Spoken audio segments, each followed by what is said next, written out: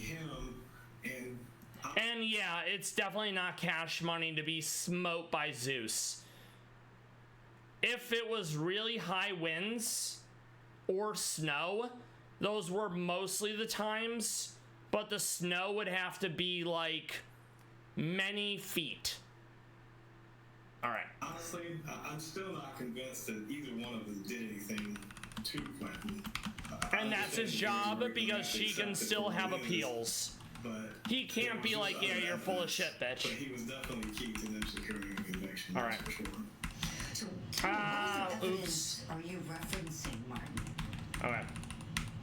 Well, I mean, when the police officers first responded on October, there was vomit, an overwhelming smell of vomit, according to Sergeant Stewart. In the room, and there was vomit in the packet play. I referenced it in my closings. It came out through Detective Lynn. Oh yeah, and he shinks. Sergeant Stewart.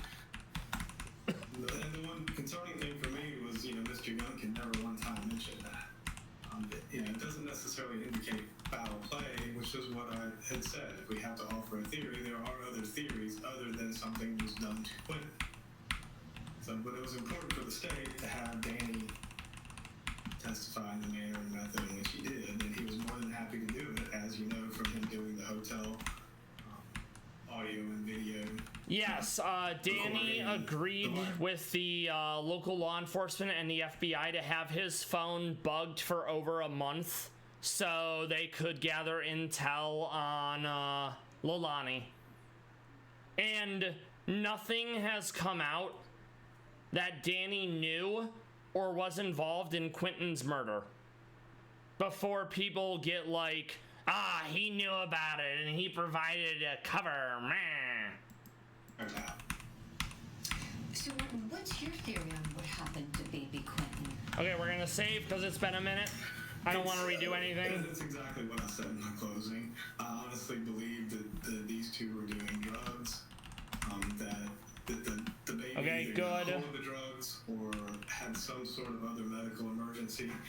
And no offense, drug addicts are gonna drug addict, and they one and or both of them may have. And that is a valid point. The only thing that matters to an addict is getting its next fix. For no reason, she killed her baby. Let's see. Like I said, we respect the jury's verdict, but the reality of it is, there's just as much evidence one way as there is the other. No, there's not. But he's doing his job. I get it. It's all about the advocacy. Yep. As you know, he's a zealous advocate. That's fine. On this one, and did a fine job representing this. I mean, you're gonna lose always, but it's fine.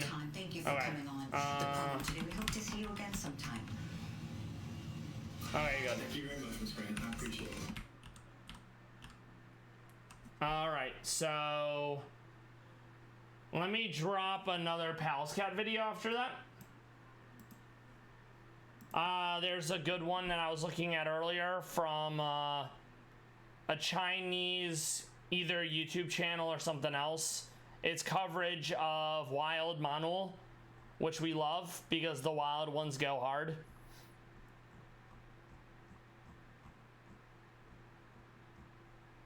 I just had to figure out what channel it was in.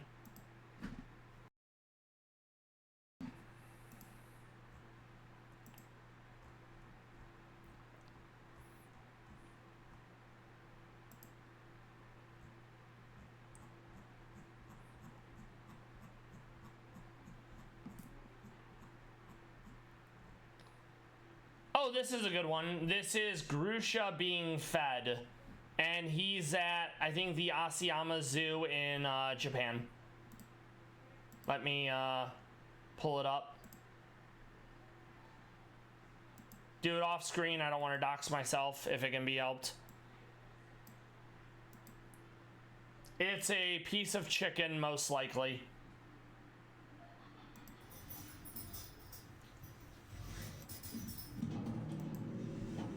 And this is one of the ways they get fed. We see this with Polly and Bull and Lev when they go to get food. So in comes Grusha, looking mighty hungry. probably a chicken breast. He's been seen carrying off like whole rotisserie chickens. I suspect it's to simulate how sometimes in the wild you'll get like a big meal on a day, then you may only get like smaller meals on a subsequent day. The ferocious beast is doing a heckin' munch. It's hard work being an adorable cat.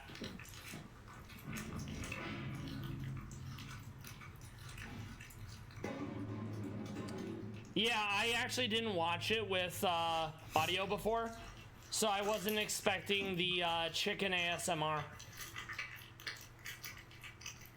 I have yet to actually find an ASMR that works for me, but this one doesn't really bother me.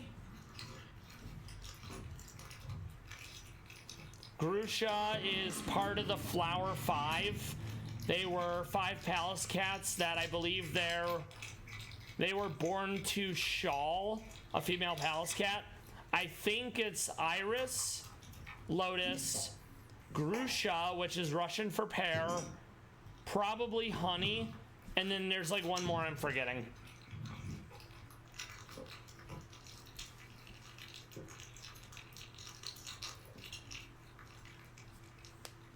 Yes, I do think it is adorable. I could definitely see how someone would be off-put by like the squelching noises of destroying the chicken. And now he's done. Well, I mean, he's probably grabbing some water, but yeah. So, Grusha, such a good boy. He's absolutely adorable. He also has a cardboard business. Let me see if I can find the video of that.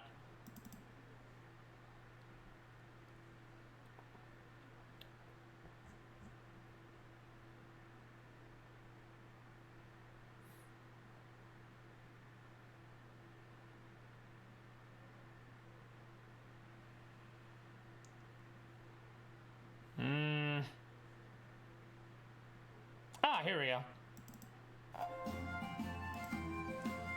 This is Grusha making sure your package is ready for delivery. He's such a beautiful boy.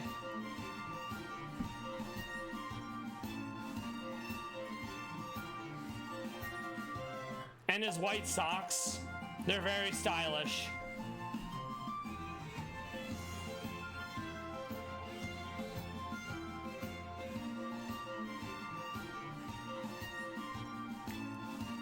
Amen. 100%. I 100% trust Grusha more than Jeff Bezos or FedEx.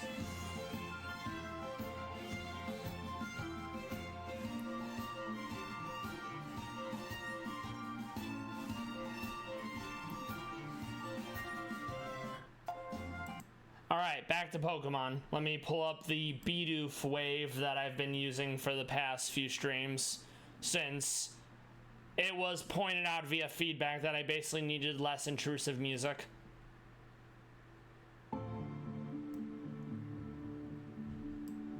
It's literally called Bidoof Wave. I think that's actually pretty funny.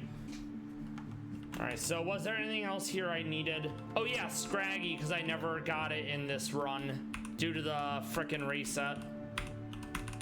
Save, because it's been a minute.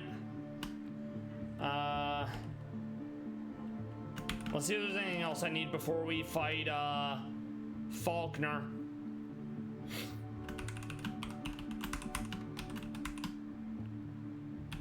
Okay, no. There we go. So yes, Magica wanted a Nimble to be named Peekaboo. So we will name our normal low kicks, i.e. the non-Sevian one, Peekaboo.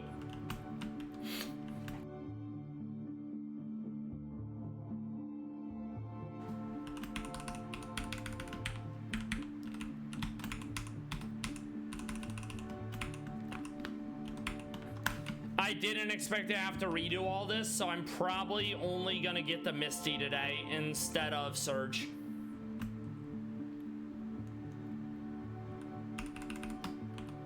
isn't a huge deal because I was able to start dark maxing before before October ended, which was the goal, if you will. Oh, by the way, Pixie, what are you making for dinner?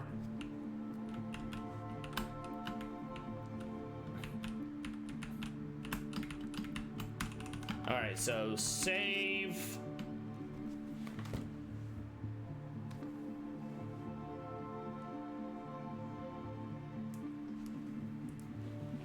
So, from what I remember, Magicka isn't Weather Ball special, and Dodunzo is mostly physical bulk and defense with not a lot of special defense.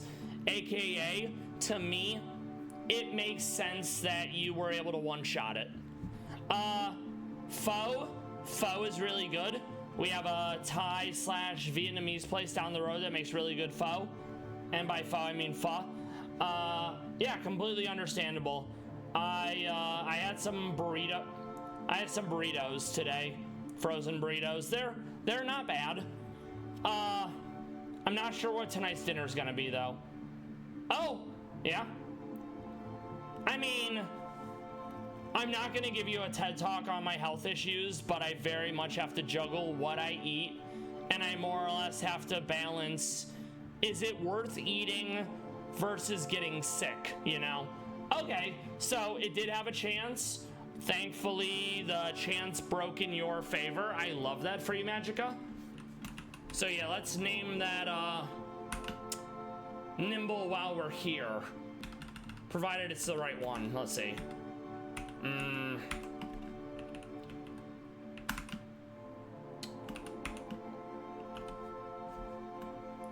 I'm not sure what I'm doing for dinner either. Huh, so I actually didn't grab the Sevian low kicks, it looks like, yet. So we have the normal, we have that one. I'm gonna go grab that real quick so we can name it.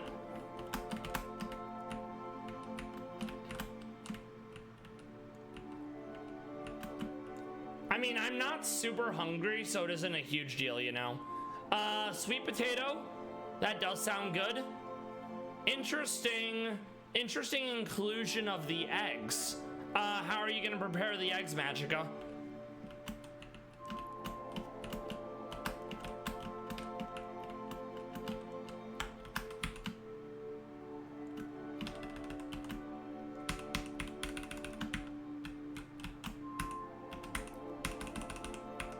Okay, I mean, that seems fine. You have carbs, you have protein, you have protein. I don't do much with eggs outside of, well, I use eggs in recipes, but when it comes to doing like scrambled eggs, that's more of a breakfast thing if I do it. I'll do like a fried egg over ramen, or I'll have fried egg for like a breakfast sandwich or something. So I figured I'd ask. All right, so let's start working on Faulkner. I know we're not bringing Nimble. I'm gonna bring Pancham because of the priority move. I'm gonna bring Sandile. Probably not Weedcat. We'll keep you. I'm not gonna use you right now because you're only fighting.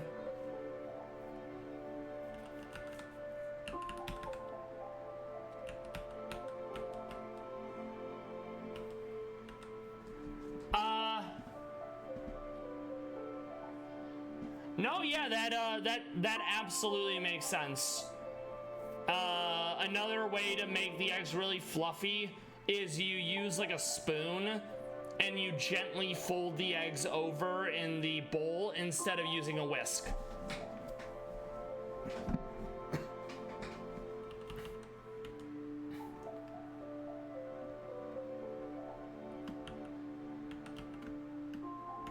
All right, so let's see.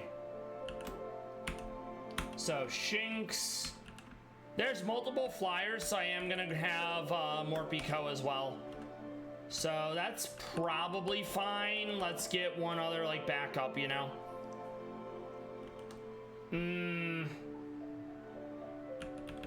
They will go with Grimer. So yeah, let's name this, what's it called? Once I actually have it in my party.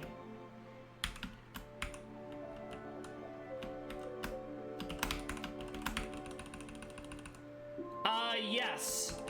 I actually haven't used a Morpeko yet, so that will be kind of neat, you know? I used Aeolin Muck in Mono Poison, so I probably won't bring it to E4. 9, I mean, that's better. Nah. Okay. Acid Spray is nice, but the issue is it's not a special attacker, so it's like Lamau, you know?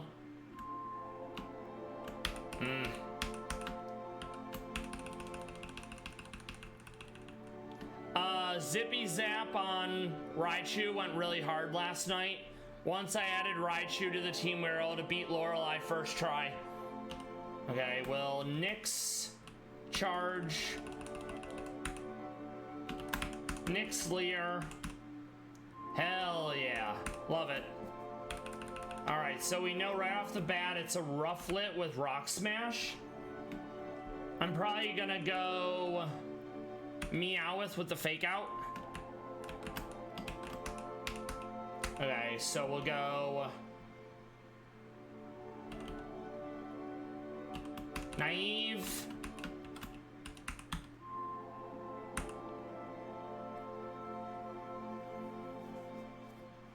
I think we'll go Jolly.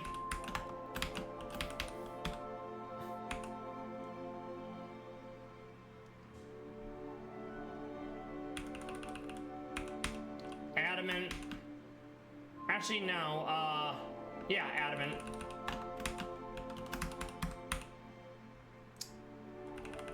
Jolly.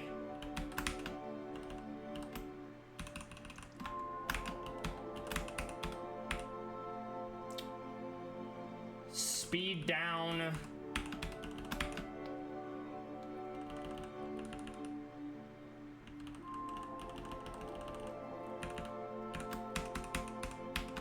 And then more Pico. Attack up, I think. Let's check abilities. Okay, I gotta change that then. Let's just go neutral instead. I don't think I have Chipotle berries yet, so I'm not... I don't think I have Chipotle, and I don't think I have Koba berries. So I may... Oh, I do have Koba, okay.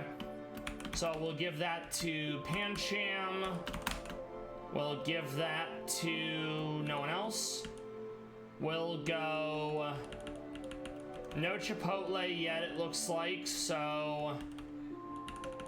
We need to then go probably Oranberry for everyone else. Magica, thank you for stopping by. Thank you for the chatting. May your dinner go well.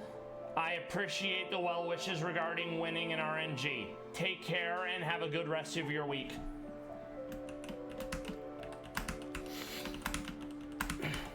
All right. We're gonna save right before Faulkner.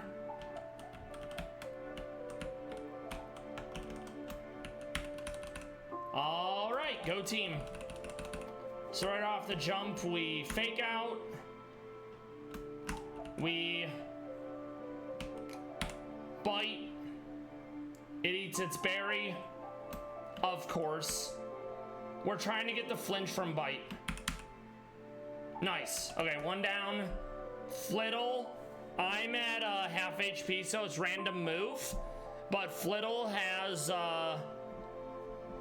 Disarming Cry. I'm gonna hope I'm faster, and I'm gonna go for Bite. We did not get the flinch. It's probably faster than me now, so I'm gonna swap into Pancham. We have Bullet Punch, so we're fine. Wattrell has Volt Absorb. I'm gonna try to get the flinch. Eat your berry. We didn't get the flinch. I'm gonna go. I can't go Luxio because it has Volt Absorb. I'm gonna go Grimer. Rock Tomb. It's gonna roost. It's gonna roost. It's dead. Hell yeah. Go team. So now we gotta prep for Brock. I sadly don't have any Ghost Arc yet, so I can't bait the explosion from Aeol and Geodude. We're gonna nix Luxio. Thank you kindly, Pixie. We're gonna nix Morpeko for now. We're gonna nix Grimer. We're gonna keep these three. We're gonna grab Houndour for Reveroom.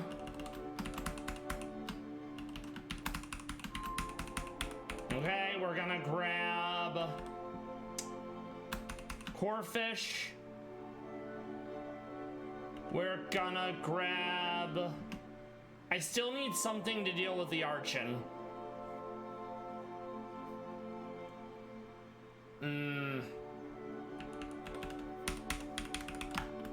Okay, we'll get one more mon to deal with Archon. Probably...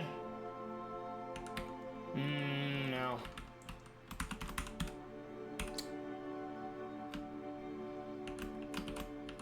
Zigzagoon.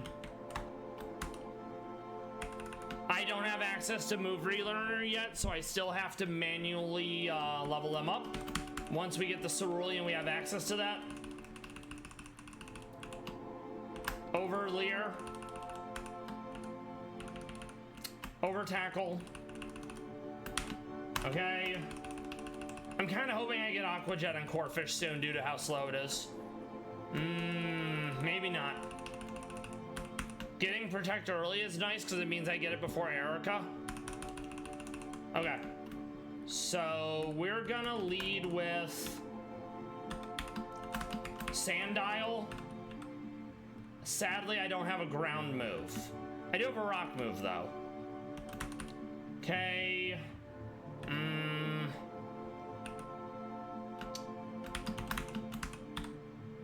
Flash Fire is not the worst thing in the world. I don't really have much in the way of moves right now, so it's gonna be more difficult than I would like, of course. We're gonna go Modest. We're gonna go... Oh, that's unpleasant. Attack up.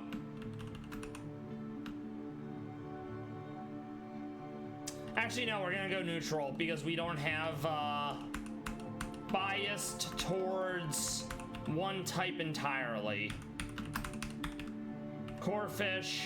Crit immunity's nice. Not a great moveset either. Okay, I think we can make that work. We don't want to actually be holding a bunch of berries because the Archon knows Pluck and will more or less steal all your berries, which is very cringe. And by very, I mean berry cringe.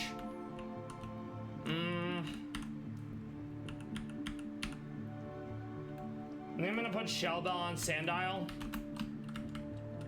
You can actually skip the trainer fight by going hard to the left. Blah, blah, blah. Save.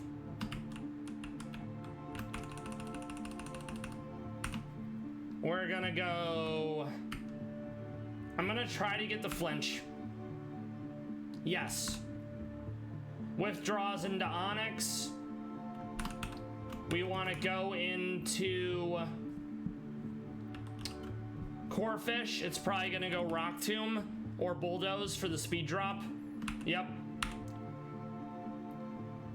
Getting outsped by an Onyx. Giga cringe.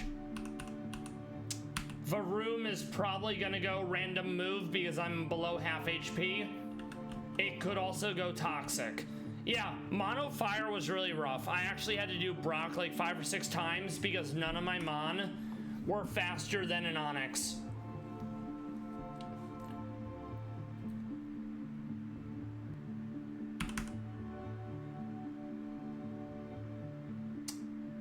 Okay, good. We're not dead yet. Swap into Houndour. We are faster though. I didn't realize I didn't have a fire move. Okay, Archon, we're gonna go into Meowth. We fake out. I'm gonna go into Zigzagoon. Doll Eyes to lower its damage. Snarl. I'm gonna go into Pancham. Bullet Punch. And Break. Nicely done. So now level cap is, I think, 22. It goes up to 27 once we beat the admin archer fight. Let me find this. Okay. We also get to evolve some Pokemon, I think, which is really awesome.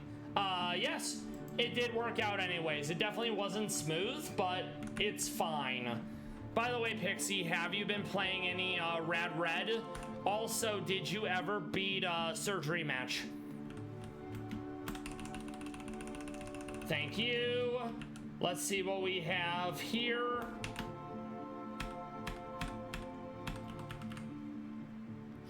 We have some options. I actually haven't been able to use a Nickit yet, which I believe turns into Thievul. So I'm probably gonna try to use Thievul at least once. Okay, gotcha. So you just haven't streamed since?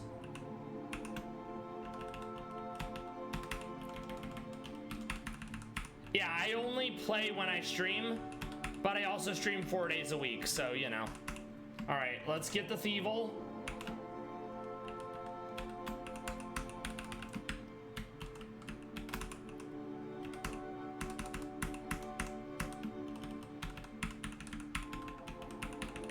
Vixen, because that's the technical term for a female fox. I think. I know it's been used to describe women, but I believe the origin was specifically female foxes. All right. Nothing else here. Good. Okay, that's completely understandable. That absolutely makes sense. So yeah, I can understand that you are very busy, and that makes complete sense.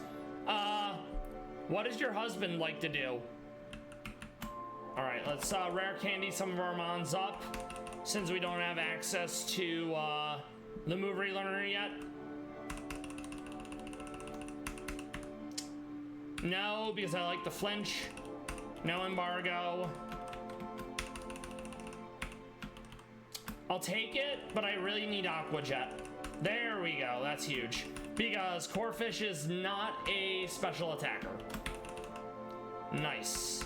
We absolutely take Night Slash over Snarl. No Fury Swipes. Sometimes I'll call them Furry Swipes and it makes me laugh a bit. Sucker Punch isn't bad, but the issue is Houndour is not very much of a physical attacker. Awesome. Big props to your husband serving. What is he in school for? Okay, we're gonna ditch Roar. We're gonna keep Howl, so in case I have to use it as a physical attacker. Beat up, no thank you. Alright, Meowth. No Screech. 85 accuracy feels bad. Not Feint Attack because evasion outside of like Snow Cloak and Sandveil are not a thing.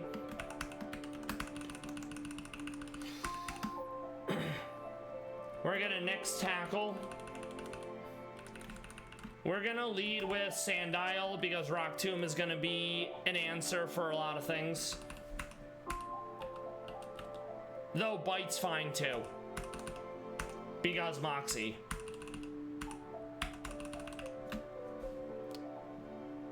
We can put it at daytime since, you know, we're done. Oh, awesome. I'm stoked that you beat Lieutenant Surge. What was What enabled you to beat it? What was the tech that let you get there? And yeah, no problem. Don't worry about it. Now you're on to Koga, which will be fun for the whole family.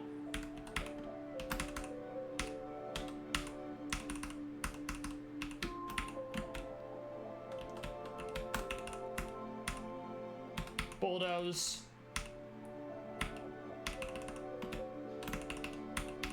I might actually be able to use Sandile to just sweep some fights because Moxie early on is huge.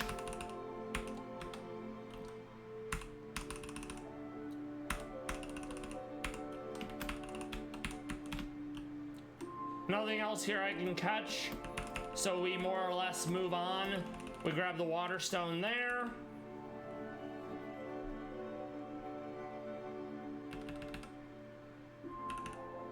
Okay. Gotcha. That is...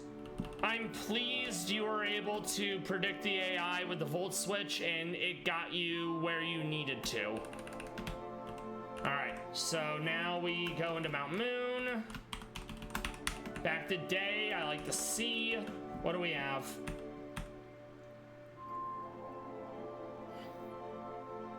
I don't think there's any Darkmon in this part of Mount Moon.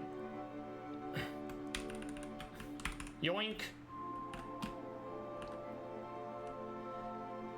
Yeah, because even if you feel like you know what the AI is 100% gonna do, sometimes they just do the wrong thing like 3 times in a row and you luck out. Yes.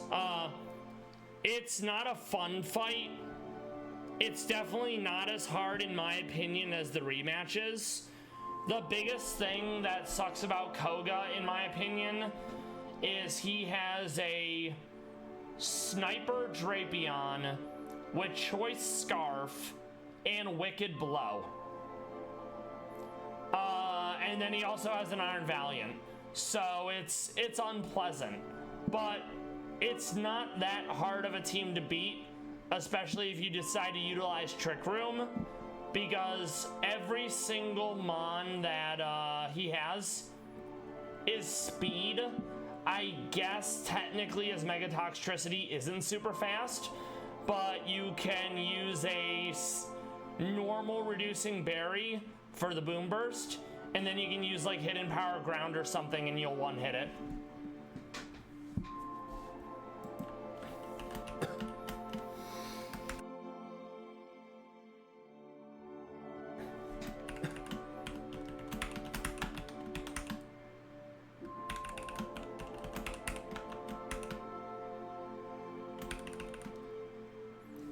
I don't think it'll take you 5 hours, but it'll probably take you some hours.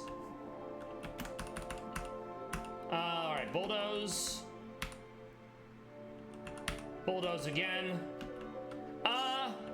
No, believe it or not, I think Koga technically only has 2 poison Pokemon, Drapion, and another one I'm not remembering. Pretty much everything else is some sort of shenanigans. Okay.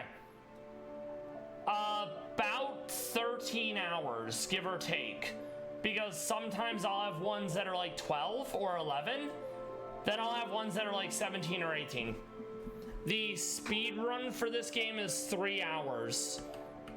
Yeah, don't worry about it. I know what you meant. Okay. Oh yeah, right. That's fine. Yeah. I'm never gonna get to that speedrun speed, but I'd like to be able to beat 10 hours. That would be pretty dope, I think. I'd be okay with that, you know? So we are gonna grab Pawnyard because Eviolite Bisharp goes hard, though the 4 times the fighting is super scary.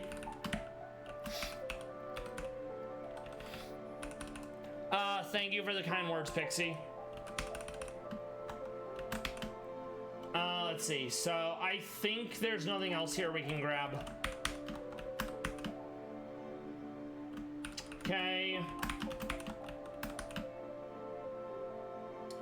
Yeah, we're good. All right.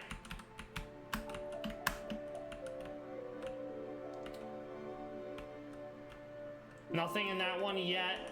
Once we have Rock Smash, we can actually go in that area and there's like some legendary mon. It's a static, I think.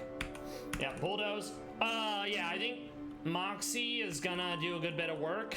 Going up 0.5 attack every time you kill something is pretty spicy.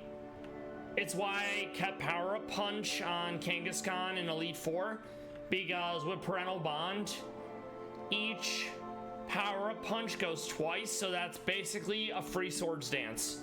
It's pretty good.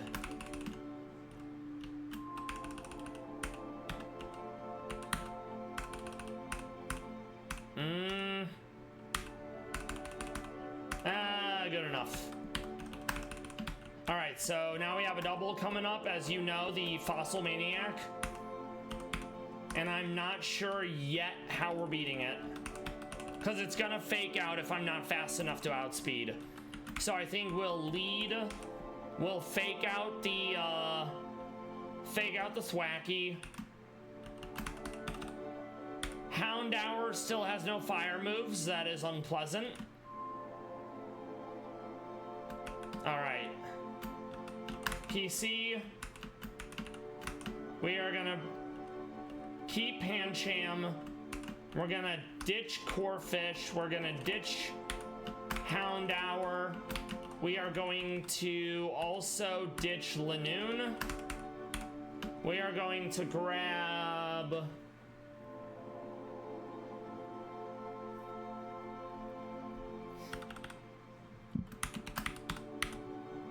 Okay.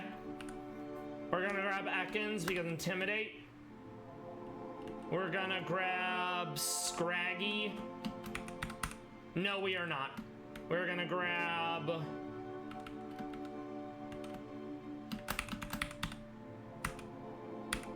Clauncher.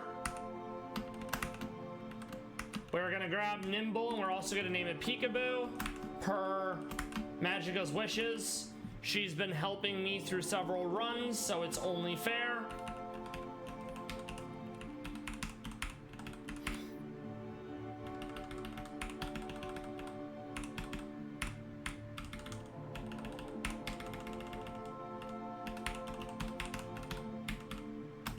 Okay. Time to force feed them Halloween candy so they like me.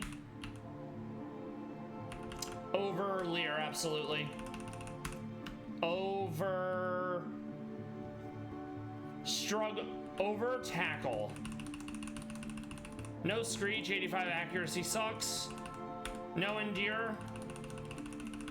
Bug Bite. We replace Struggle Bug because everyone and their mom holds berries early on. Pixie, are you doing anything for Halloween?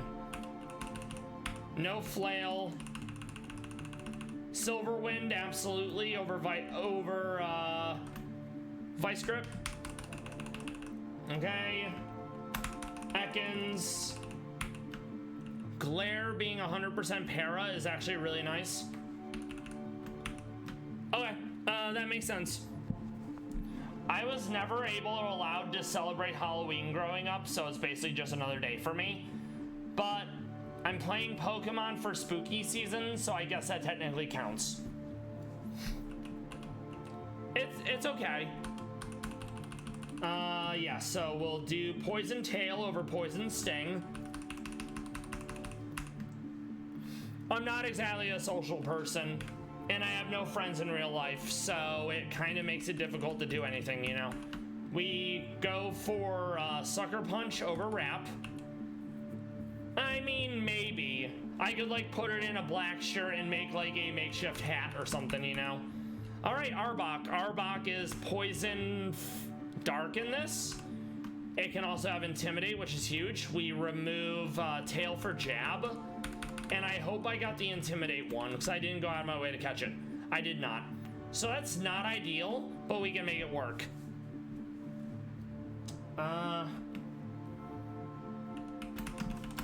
We're gonna go...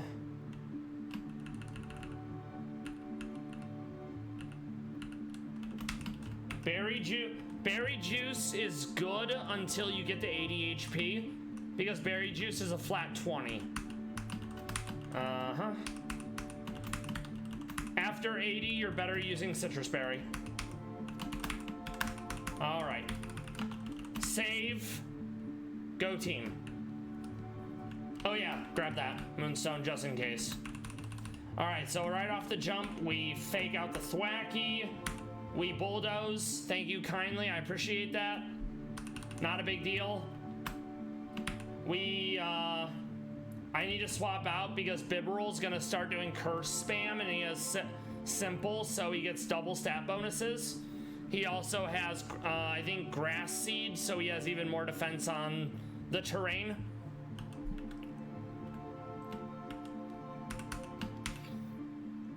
We're going to... That's fine. We're going to brick break. I'm gonna bite, try to get the flinch. Not ideal, but that was not surprising because Aqua Jet. Brick break. Poison jab. Okay. We're going to bullet. Actually, no. We're gonna brick break again. We're gonna sucker punch. It's enough. The burn is annoying, but we can't be burnt again, so it's fine. I'm gonna go bullet punch. I'm gonna go sucker punch. We're gonna go bullet punch. We're gonna go sucker punch. We're gonna go bullet punch. We're gonna go bite. Good enough. So let's see. We can't use either, so it doesn't matter. We know right off the jump that it's a Glimmet because it wants to set toxic debris. So we're gonna lead with... I need a spell. Okay, so let's see. We're gonna keep Poniard. Not Poniard, we're gonna keep Sandile. We're gonna keep Pancham. We're gonna nix Clauncher. We're gonna keep Nimble. We're gonna keep Meowth. We want...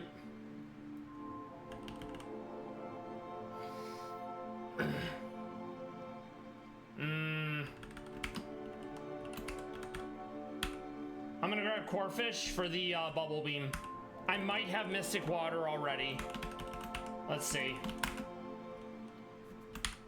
Bag, sort, name. Yes.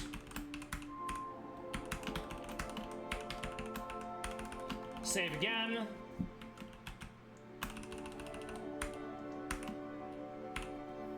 Venoshock is gonna hurt, but thankfully it's not too bad. Huge. No toxic spikes.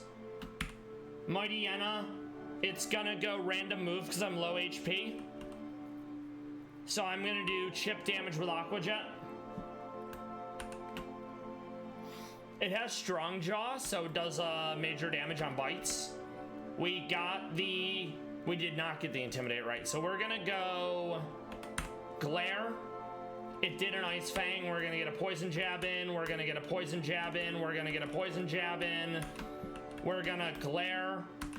We're gonna Poison Jab. Archer down. So now level cap is 27.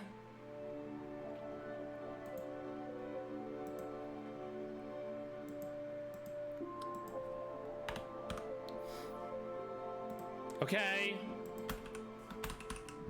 Yoink.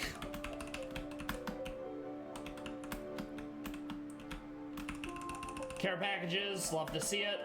Oh yeah, we gotta grab the PP maxes and PP ups and low kick. All right, that's Roar, and Roar's reduced priority, so I'm not even gonna bother grabbing it. We need to fight Rival, so that's gonna be now. So yeah, this is what I was talking about. There's a I don't know why. I think it wasn't showing up on your ROM hack, but I talked to the NPC next to Nurse Joy, and it gives you an option to set Mon to level cap. That's why I was wondering whether you were on 4.1 or not.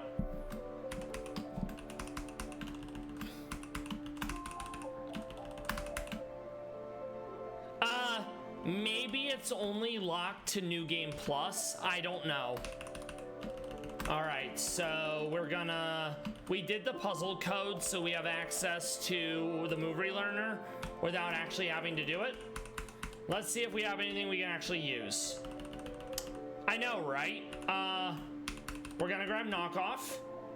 We're going to Nyx Bubble Beam. No. Pancham. Armed thrust is 2 to 5, but we don't have loaded dice. I don't hate it, but I don't really want to go last, you know? Peekaboo doesn't get anything yet. Sandile.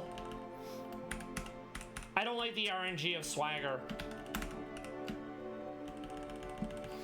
Got some really good coverage here for him. We're going to keep Sucker Punch. We're going to keep Poison Jab. We're gonna grab Fire Fang. We're gonna grab Ice Fang.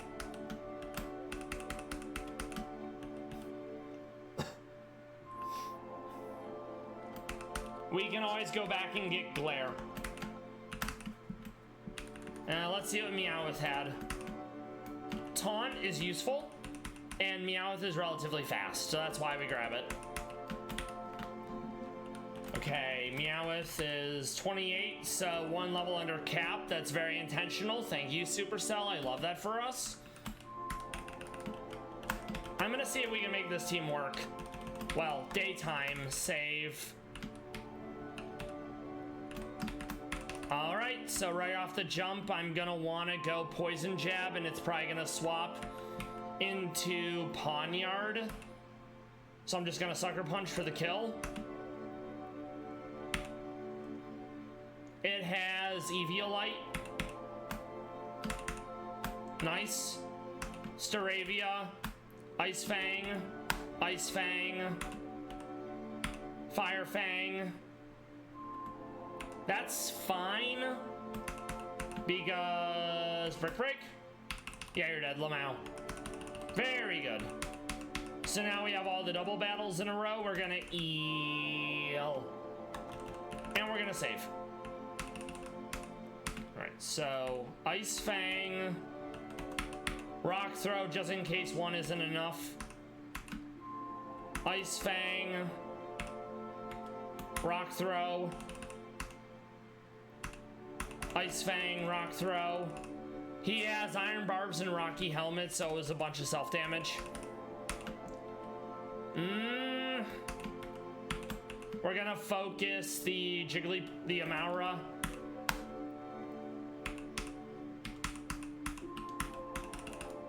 Okay, we're gonna go Poison and Rock Throw. Not ideal, but we're fine. Poison and Bug Bite. Nicely done. Save. Plus and minus with magnets. Grass Knot is very scary, so we're gonna wanna swap out Sandile for Pancham. Sucker Punch the Plusle. Brick Break the Electrike. Fire Fang the Snover. Bullet Punch the Electrike. Okay. Eel. Fat Bastard Greedent. Not a fan in the slightest. Of course.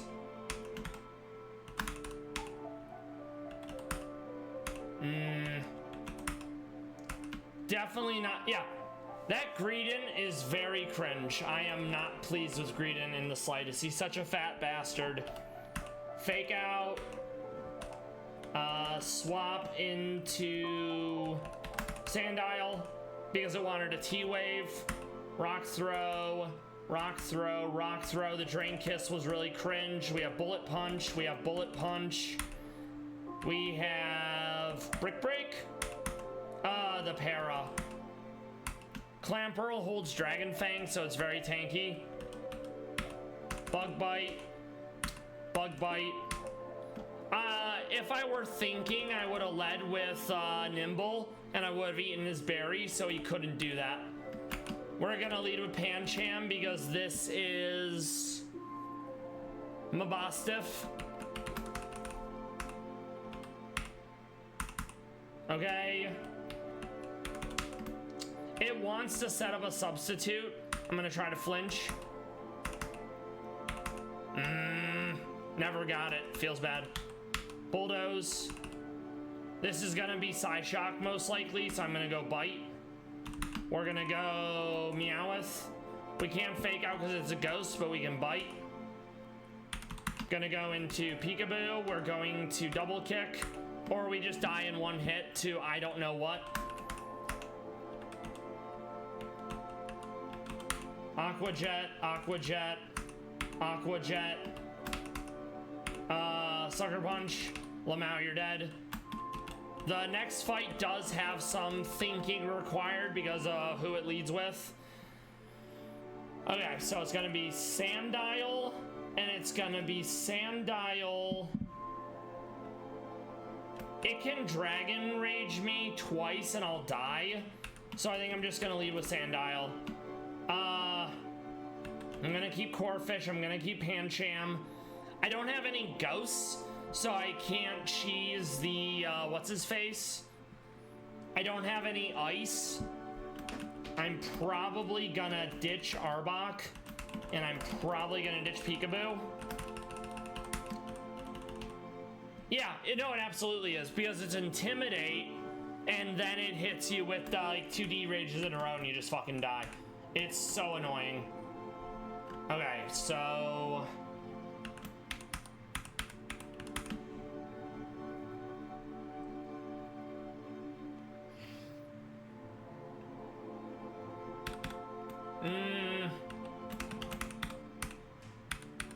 And I don't have any launcher moves, I don't think. I'm gonna double check. Maybe I do by now. Alright. None. So that's unpleasant. Like, Swords Dance is nice, but Clauncher is mostly a special attacker.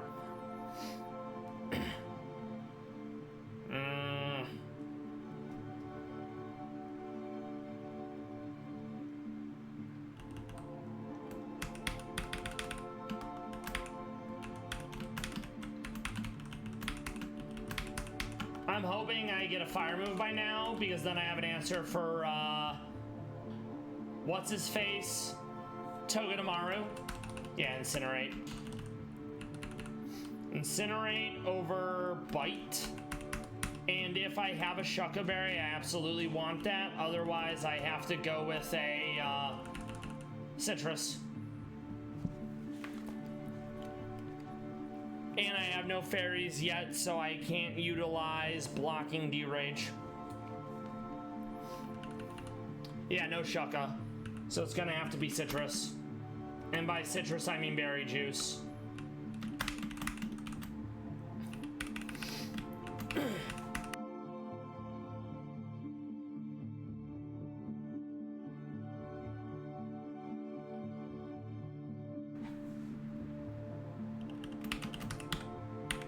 I'm gonna grab Maschiv as well for Intimidate.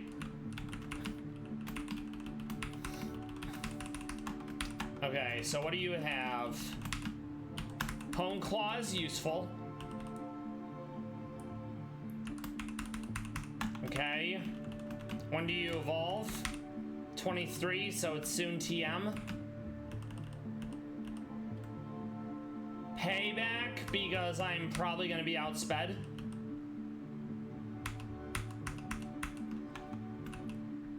We're going to evolve it. A rare candy. Okay. Ah, that would explain the one-hit move. I'm thinking to myself, what is going on, you know?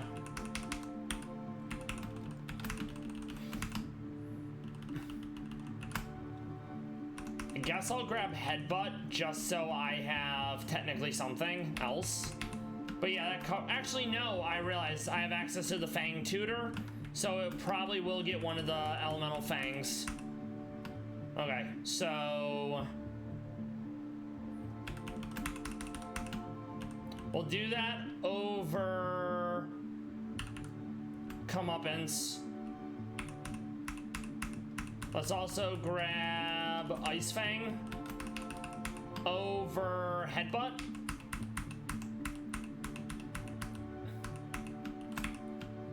Okay. Fire Fang on Sandile instead of Leer. We're also gonna go to the Cerulean Market and buy the, well, first off, we have to sell a bunch of rare candies. And then we want to buy all these TMs because they can be useful. Though one doesn't always have a Mon that can use them. And you can get them as soon as you get the Cerulean. You don't have to wait until beating Misty or anything.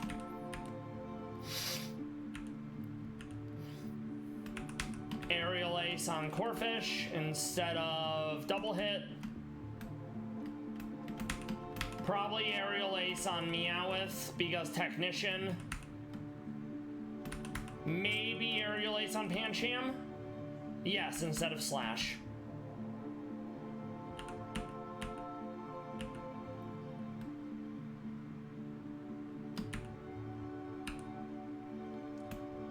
Icy Wind, Feline Prowess would go pretty hard, but I don't exactly have room, so I think we're more or less good to go. We're gonna save.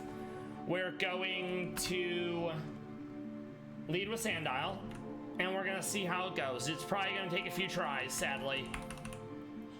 So yeah, we got Intimidated. I'm not a fan. We're gonna go Bulldoze. This will give it a speed drop. It withdraws into Kamala. Thank you kindly. It's gonna want to protect on the first turn, so it really doesn't matter what I do.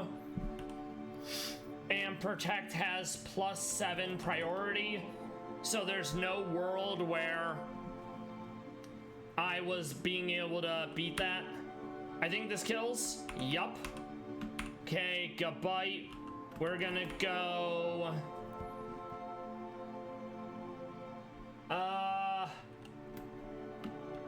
Mabastiff.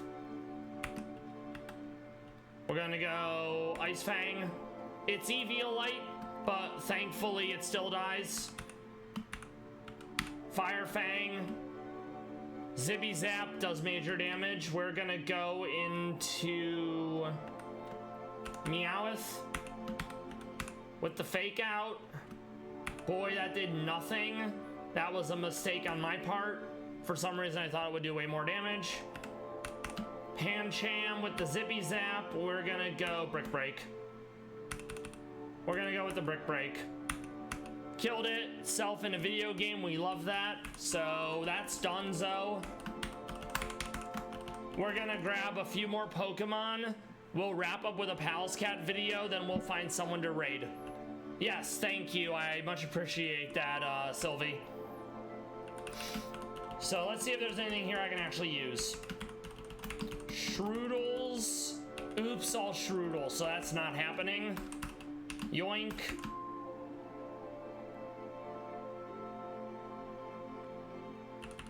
Okay, Carvana. With the Olderod, we absolutely want a Carvana. Then once we get to, I think it's Saffron, we can get its speed boost, which is its hidden ability, I think.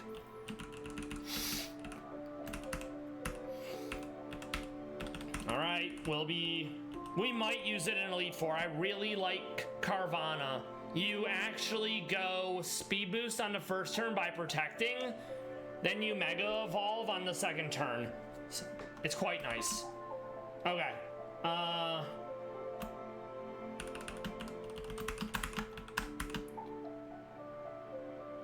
I love Murkrow because Murkrow can have Prankster, and if you don't have a Mon that's really fast that can taunt, you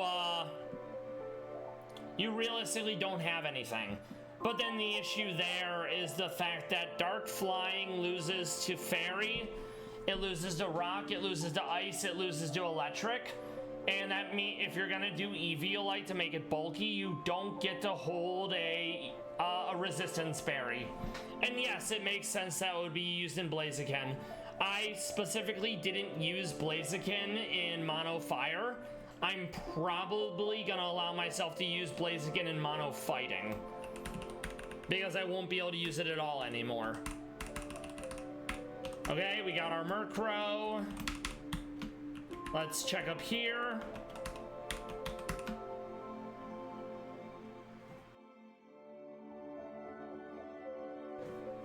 Technically, I could use Gyarados because Mega Gyarados is dark.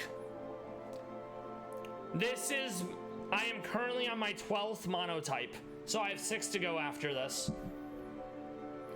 Then I'm gonna do a hardcore run with no limitations and a all-star run where I basically take what I consider my 6 best performing Mon, and I'm just gonna do a normal run with no limitations built around that team. Okay.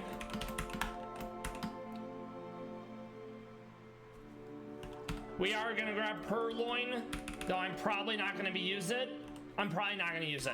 And I hope it's fun to watch. I know hardcore is gonna be super pain because basically any move that's OP or any ability that's OP, you don't get to use. So Speed Boost Blaziken becomes Striker Blaziken. You more or less can't set weather, you more or less can't set hazards, you more or less can't set protect. There's a fight in Victory Road that's permanent Trick Room. It's going to be very unpleasant.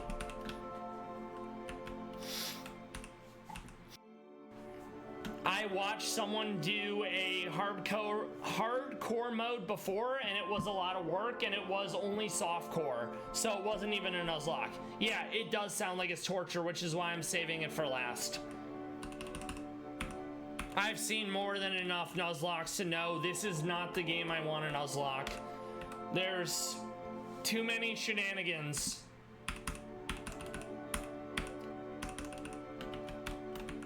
Okay.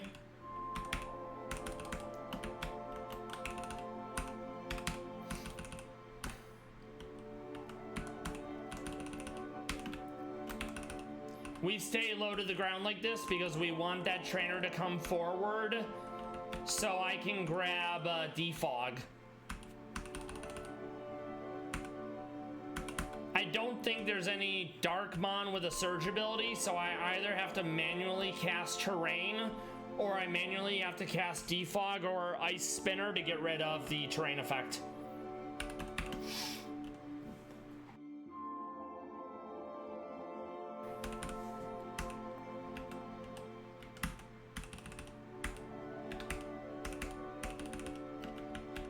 Yoink.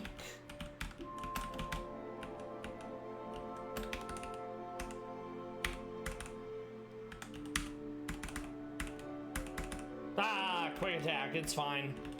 You're dead, Lamau. Just in case it was holding something. Nice. So we do the bill thing. We are going to save Bugsy for later, but before we fight Surge. Let's see if there's anything here. I don't think so. There is not. We go down, we grab Thunder Punch.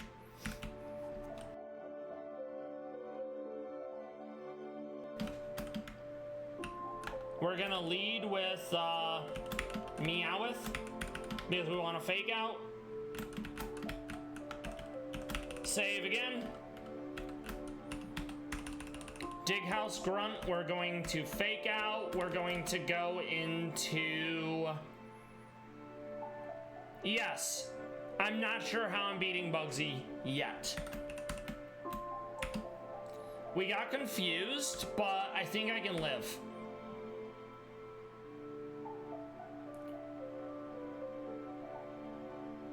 We do. Swap into Sandile. It outspeeds. Okay. Go into Mabostiff. Ice Fang, Ice Fang. Hone Claw. Lamau, you're dead. Pancham.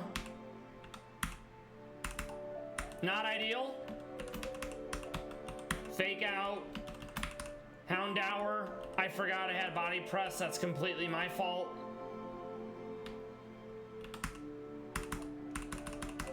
Lamau, you're dead.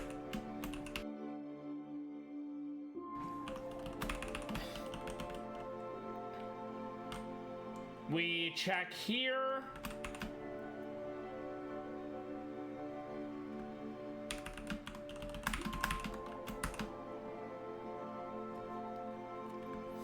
No dark types, okay? Back to daytime.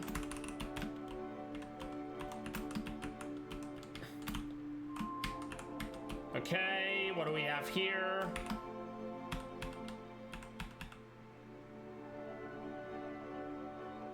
Sadly, nothing, probably.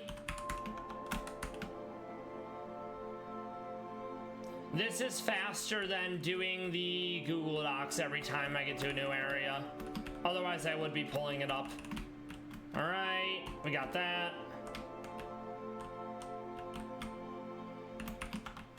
No, we go this way. We only have to fight one trainer. Fake Out into Sandile. Rock Throw into Bulldoze into You're Dead. More care packages. We love that. Eel. Good Rod.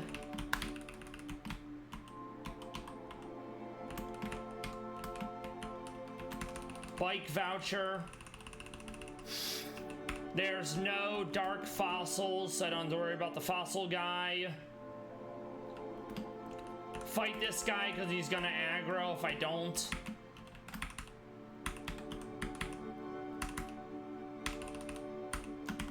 Eel again.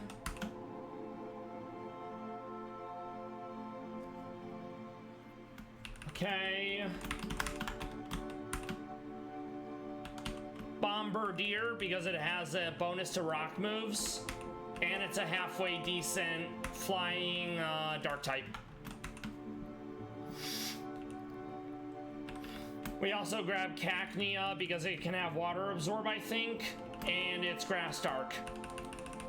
Though Weed Cat being Meowscarada is going to be a very hard grass dark type to beat. We may fight Whitney. We usually don't. Because I like holding super effective berries instead of Eviolite when I can. Item Finder. The last thing I'm gonna check is basically Diglett's Cave.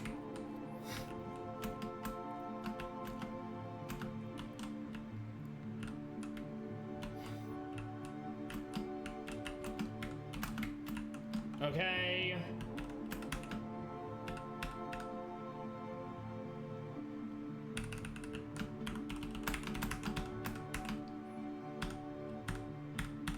Alright, nothing. So we're gonna grab the TM. I am gonna double check this raid den because I don't remember. But yeah, no. So, okay, we're good. That's huge. So now we're gonna save, cover one last Pallas Cat video, and find someone to raid. VOD friends, lurkers, everyone who decided to stop by live. I hope you enjoyed the Pallas Cats. I hope you enjoyed the Pokemon coverage and the crime coverage. We will be back tomorrow for more Dark Maxing in Rad Red 4.1. All right, we saved. Save again just in case.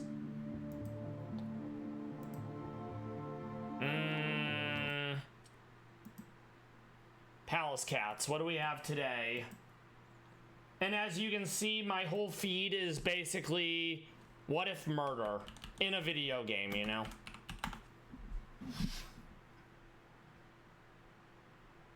This is the OG Body is Round clip, if anyone hasn't seen it. It's taken from a documentary. These Mongolians be picking up wild cats. I think they're part of a conservation effort, which is why they get to do it. Adults with a fierce-looking face. The body is round, with long, dense fur. He is not pleased. The team then releases the cat. So small, so adorable.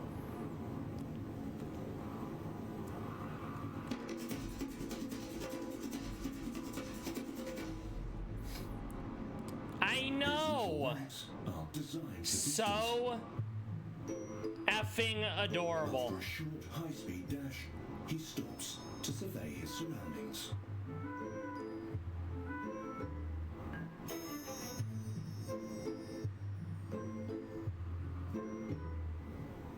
I know! The cheeks! He looks like a moving rock. Very low to the ground. Ambush predator.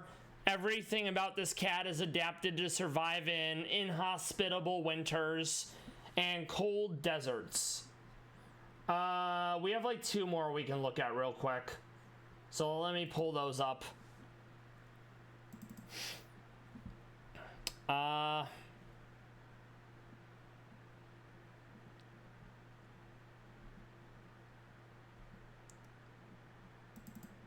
That's an Iranian Pallas Cat. The ones from Iran are orange, and it looks like an IRL Garfield. I'm a big fan personally. I don't have a larger pick, sadly.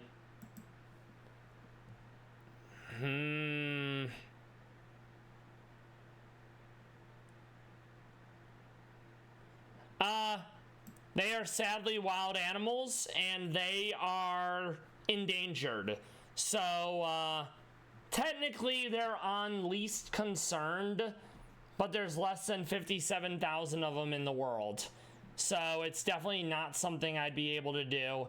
And even if I could, they have weak immune systems, so they would not thrive in an area that is not their natural habitat.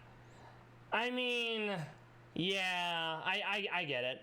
So, since spooky season, I guess this is taken from, like, Nintendo Mansion Super Mario. I never got to play it, but someone pointed out the music. This is them having enrichment at a zoo with pumpkins.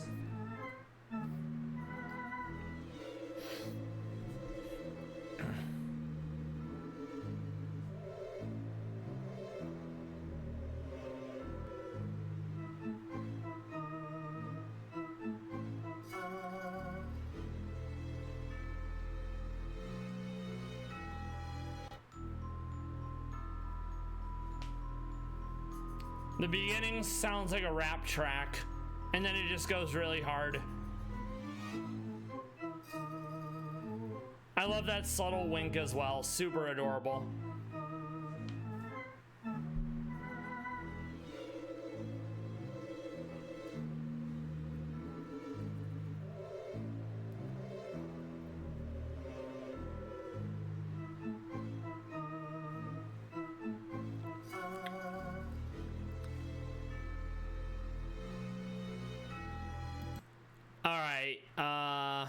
We have one of Lev meeting a seal, because the exhibits in zoos are often like next to each other. So in Grusha Zoo up in Hokkaido, Japan, there's a red panda exhibit next to it, and they'll often interact with each other through the fence. So this is Lev at Nasu Animal Kingdom seeing a seal or a sea lion on the other side of the glass. And you can tell it's Lev because he's got the magic paw. I love that little lick he does. Yes, I love puppers of the sea. They're super adorable. The music also really sells it. I love when they do the window wiping with their paws. It's super cute.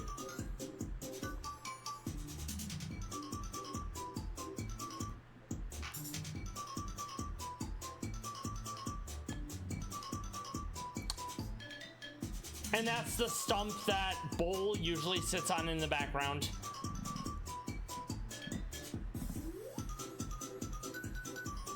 Lev is such a handsome little man.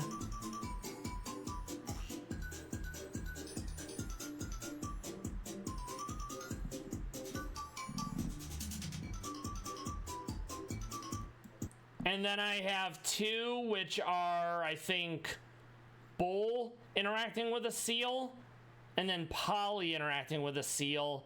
I just have to find them because thumbnails and such.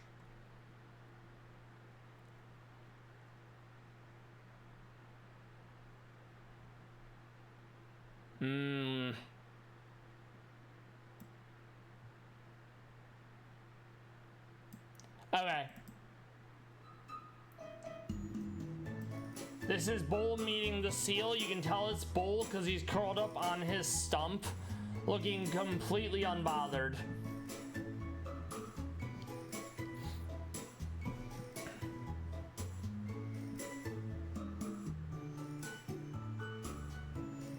But he is curious. Yeah, mostly no fucks given. He does want to see what's up, though.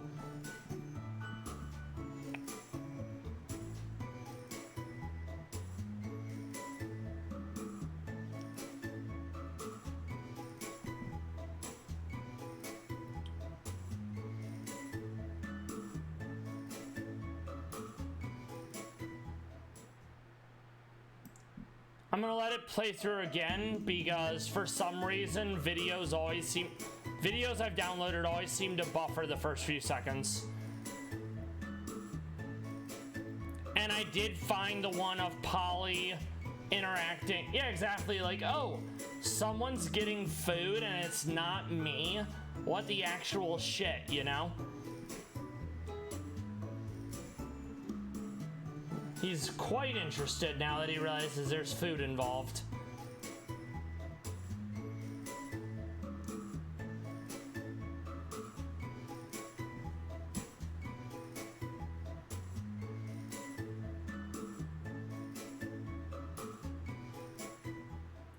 And I did find the one of Polly interacting with the seal. She does a lot of window wiping with her paws.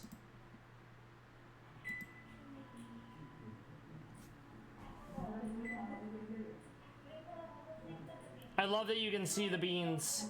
They're so adorable. The toe beans. She's very curious, and basically everything's food to Polly. She's constantly eating cameramen and children. Her default modes are basically silly and war crimes. Oh, absolutely, toe bean supremacy. It's a pretty big deal.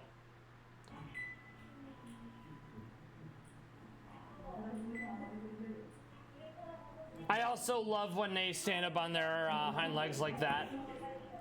They very much look like a featherless biped. Oh, the seal did a heckin' bork.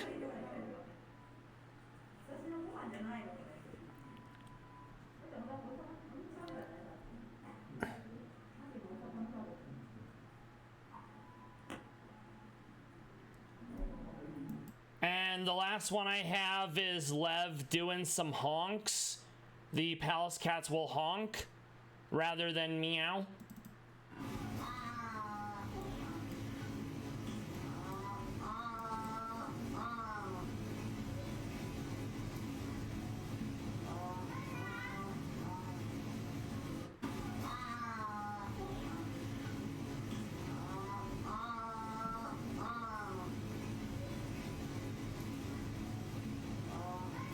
It's not a noise I ever expected to hear from a cat. Then again, I also don't have cats, so I just expect them to mostly go mrr or meow. There's also one that the foster father of Dasha, the wild Pallas cat that was abandoned by her mother, he was able to get some video of her doing a honk.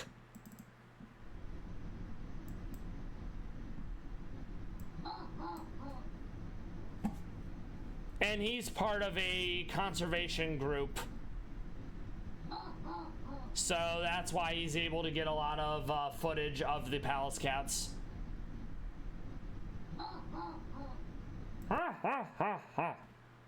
But yeah, so I love Pallas Cats. I hope everyone else loves them close to as much as I do. We'll be back tomorrow. More dark maxing, more crime coverage, more Pallas Cats. VOD friends, lurkers, everyone who came by to watch, thank you. I hope you have a...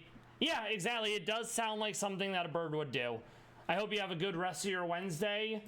We're going to find someone to raid to share the love, because it's only fair. All right, what does this look like?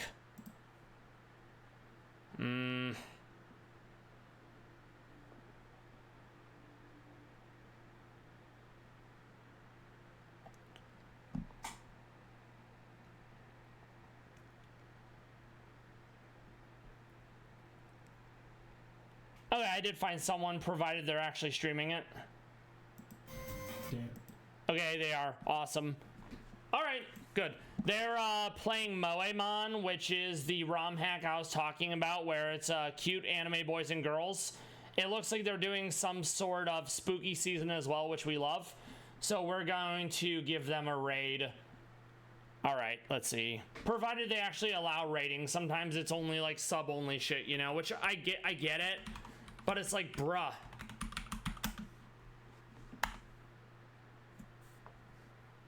All right, so we'll see what they're up to. They have a Dust Noir, and the shiny Dust Noir actually looks like the girl from Darling in the Franxx, 02, because she has like pink hair and a red bodysuit. All right, let's see what they're up to.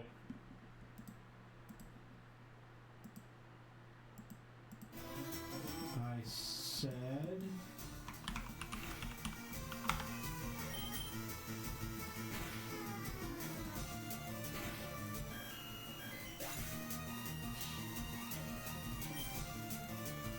Hey, Meow. Thanks for the raid.